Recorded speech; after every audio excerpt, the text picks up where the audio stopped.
अस्सलाम वालेकुम। मेरा नाम अहमद ख़ान है। जैसा कि हमने पिछले वीडियोस में सीखा कि माइक्रोसॉफ्ट एक्सेल में बेसिक ऐड और सब्ट्रैक्ट का फार्मूला कैसे अप्लाई होता है, इसके अलावा मैंने आपको स्टूडेंट की मार्कशीट और एम्प्लॉयज़ की सैलरी शीट प्रिपेयर करना भी सिखाया। मेरा यहाँ पर आपको माइक्रोसॉफ्ट एक्सेल की बेसिक में प्रैक्टिकल वर्क करवाने का मकसद ये है कि आप जैसे जैसे आप परफॉर्म करते जाएंगे, यानी प्रैक्टिकल वर्क करते जाएंगे, तो आप बहुत सी बेसिक को पिक करते जाएंगे। इस तरह आपकी जो लर्निंग स्पीड है वो बहुत ही बढ़ जाएगी और आप जल्दी सारे टॉपिक्स को कवर कर लेंगे और माइक्रोसॉफ्ट एक्सेल में बेसिक लेवल पे रोज़मर्रा मामलात में आप अपने बहुत सारे काम करने के काबिल हो जाएंगे। तो यहाँ पर आज मैं आपको माइक्रोसॉफ्ट एक्सेल की बेसिक के हवाले से, डेटा एंट्री के हवाले से आपको ज़रूरी टिप्स मालूमात देना चाहूँगा जो कि आपका डेटा एंट्री में बहुत ही हेल्पफुल साबित हो सकता है। तो आइए आज का वीडियो शुरू करते हैं। माइक्रोसॉफ्ट एक्सेल में हम अक्सर देखते हैं कि जब हम डेटा एंट्री कर रहे होते हैं तो वहाँ पर मंथ के नाम लिखने पड़ते हैं। तो अगर हम मंथ के नाम 1 बाय 1 लिखेंगे तो ज़ाहिर है इसमें हमारा टाइम स्पेंड होता है। तो यहाँ पर मैं आपको मंथ के नाम इजी और फास्ट तरीके से इंटर करने का तरीका सिखाता हूँ। तो देखें, जिस तरह ये मंथ वाइज सेल्स है और मंथ वाइज एक्सपेंसेस हैं और इनकम है, ठीक है। यहाँ पर मुझे ये इतने मंथ चाहिए, ये साल के शुरू के मंथ हैं। तो इसके लिए मैंने देखे मंथ के 3 लेटर लिखे, JAN, ठीक है। ये लिखने के बाद मैंने देखे ये राइट कॉर्नर पे नीचे की तरफ ले जाए, कर्सर को ले गया और देखे प्लस का साइन शो हो रहा है।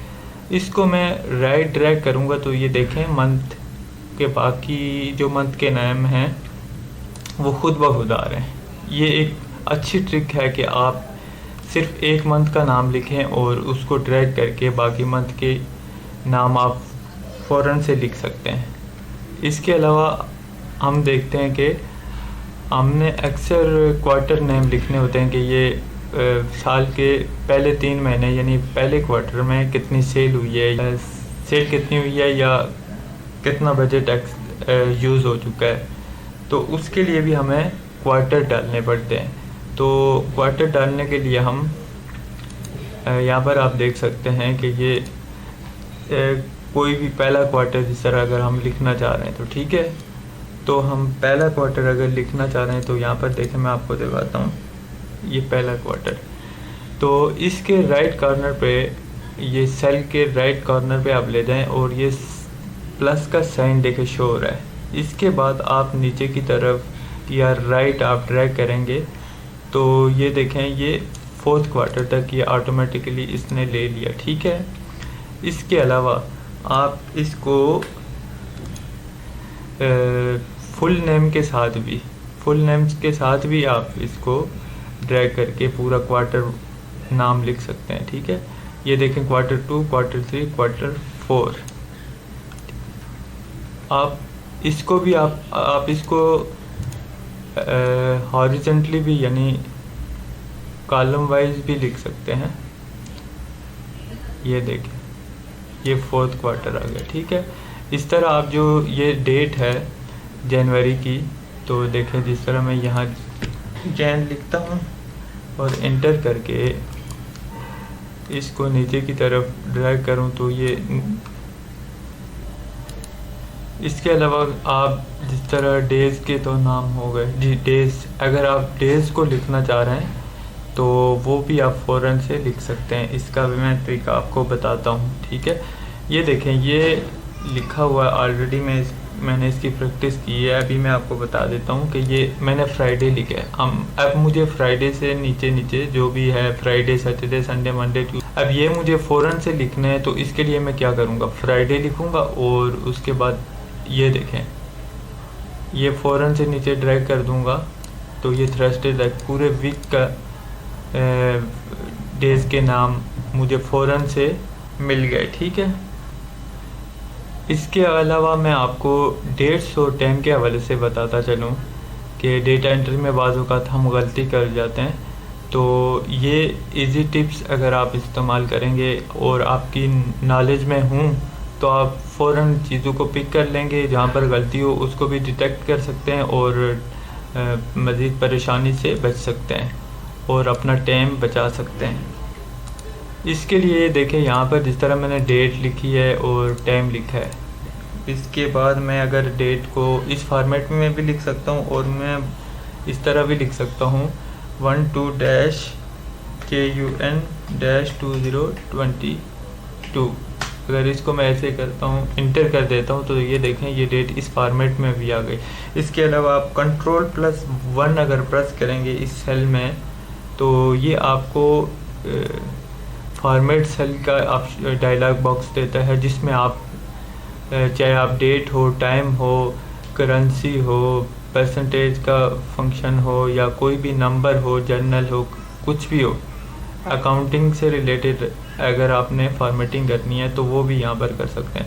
तो ये देखें यहाँ पर मुख्तलिफ़ किस्म के फॉर्मेट जो है ना, आप डेट के फॉर्मेट आप ले सकते हैं। जिस तरह मैं यहाँ पर ये वाला फॉर्मेट भी ले सकता हूँ। ठीक है, फ़िलहाल इसको मैं Ctrl+Z से रिवर्स कर लेता हूँ। ठीक है, तो इसके अलावा अगर मैं कोई ऐसी डेट इंटर कर देता हूँ जो कि मतलब एग्जिस्ट नहीं करती, जिस तरह फरवरी का मंथ 28 दिन का होता है, तो मैं अगर 30 FEB-2022 करता हूँ तो डेट लिखने में तो आ गई, लेकिन एक्चुअली ये है गलत। तो इसको कैसे आप फाइंड कर सकते हैं डेटा के अंदर कि ये गलत है, तो इसका मैं तरीका आपको बताता हूँ। देखें ये डेट तो डली हुई है और गलत भी नहीं है, आप समझ नहीं सकते कि ये गलत है या सही है। लेकिन अगर आप एक काम करेंगे, इस कॉलम को थोड़ा वाइट करेंगे, इतना वाइट करेंगे कि ये डेटा थोड़ा मतलब इस डेटा की ऑटो लेंथ जो है उससे बढ़ जाए। ठीक है, यहाँ मैं करूँगा, देखें ये लेफ़्ट की तरफ अलाइन हो गया। इसका मतलब ये है कि ये डेट का फॉर्मेट नहीं है, बल्कि ये गलत है। ये डेट का जो फॉर्मेट है, चाहे वो ये वाला फॉर्मेट हो या ये वाला फॉर्मेट, ये एग्जिस्ट ही नहीं करती है डेट की कैटेगरी में। तो आप इस तरह ये वाला इस ट्रिक से आप ये फाइंड कर सकते हैं कि आप कॉलम की विड्थ को बढ़ा दें और सर्च कर सकते हैं कि भाई जो भी डेट मैंने इंटर की हैं इनमें कोई गलत तो नहीं है। तो ये एक आसान टिप्स है जो कि आप किसी भी बड़े डेटा सेट में आप ये फाइंड कर सकते हैं कि आपकी डेट्स में कोई मेजर गलती तो नहीं है। ठीक है, उसके अलावा अगर आप फॉर्मेट के अंदर आप कोई गलती करते हैं तो वो फिर आप पिक नहीं कर पाएंगे। लेकिन अगर ऐसी डेट जो कि डेट की जो फॉर्मेट हैं, डेट के बहुत सारे फॉर्मेट हैं, वो उनमें एग्जिस्ट नहीं करती, तो वो उसको इस तरह आप फाइंड कर सकते हैं। इसके अलावा आप ये देख सकते हैं कि टाइम, अगर आपको डेटा एंट्री के दौरान टाइम एंटर करना पड़े तो उसके लिए मैं आपको समझा रहा हूँ कि आप एक शॉर्टकट की इस्तेमाल कर सकते हैं। उसका मैं यहाँ पर लिख देता हूँ CTRL+SHIFT+सेमीकोलन। ये है Ctrl+Shift+सेमीकोलन।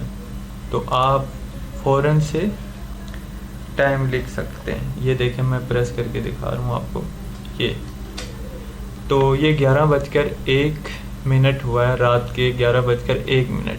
तो इस फॉर्मेट को आप जिस तरह ये 16:43 है, तो यहाँ पर मैं इस फॉर्मेट को चेंज कर सकता हूँ। इसके लिए मैं राइट क्लिक से आपको यहाँ पर फॉर्मेट सेल में जा सकता हूँ और फिर फॉर्मेट सेल के डायलॉग बॉक्स में ये टाइम सेलेक्ट किया और यहाँ पर मैंने ये देखें, ये अगर इसको मैं ये वाला फॉर्मेट देता हूँ तो ये इसको 2301 यानी 23:01। इसका मतलब ये है कि 12 के बाद 13, 14, 15, 16, 17, 18, 19, 20, 21, 22, 23 यानी ये 11:01 हो गए।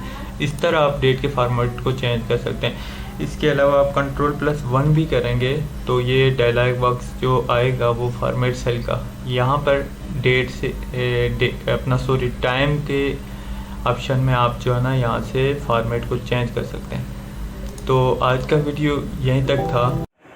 वीडियो को लाइक और शेयर कर दें और चैनल को सब्सक्राइब कर दें। मिलते हैं नेक्स्ट वीडियो में, जब तक के लिए अल्लाह हाफिज़।